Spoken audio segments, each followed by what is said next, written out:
Okay, so another really good question that we get is, does my down payment that I put down on a rent-to-own home, does that actually go towards the purchase price whenever I buy a house? And the answer could be two different things, actually. It could, if you wanted to, if you negotiate it that way with the seller, it could, or it could be a non-refundable deposit. Okay, so it's just whatever the seller's wanting and what the terms that you agree with to the seller. But most of the time, yes, it does. Most of the time, so just using very, very easy figures here.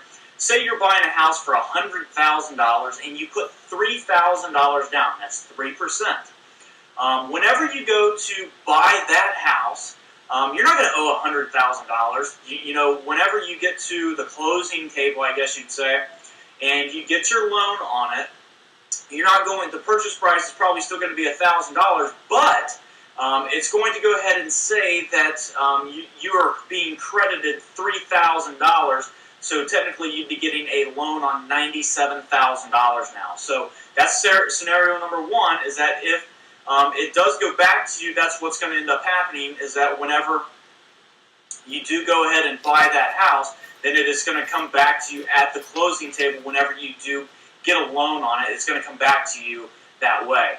The other way that it could happen is basically if it's a non-refundable deposit, that you're not going to get it back.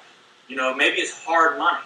So basically, that if in that scenario, if that's the way that you agree and the seller agrees, then basically, if that same scenario, a $100,000 house, you put $3,000 down or 3%, then basically, whenever you go to closing to buy that house, you're going to have to get a loan on $100,000. So I don't suggest doing it that way because it just isn't really the best way of doing it. But it's totally up to you and the seller. Whatever you both feel comfortable with and what you both come to terms with, and to whatever to make a deal. So it just depends on your situation, depends on the seller's situation.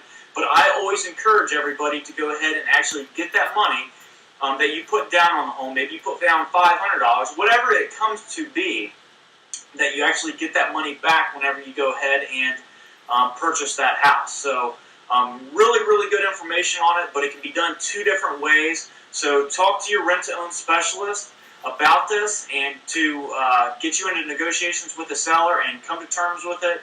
But those are the two scenarios. We'll talk to you soon.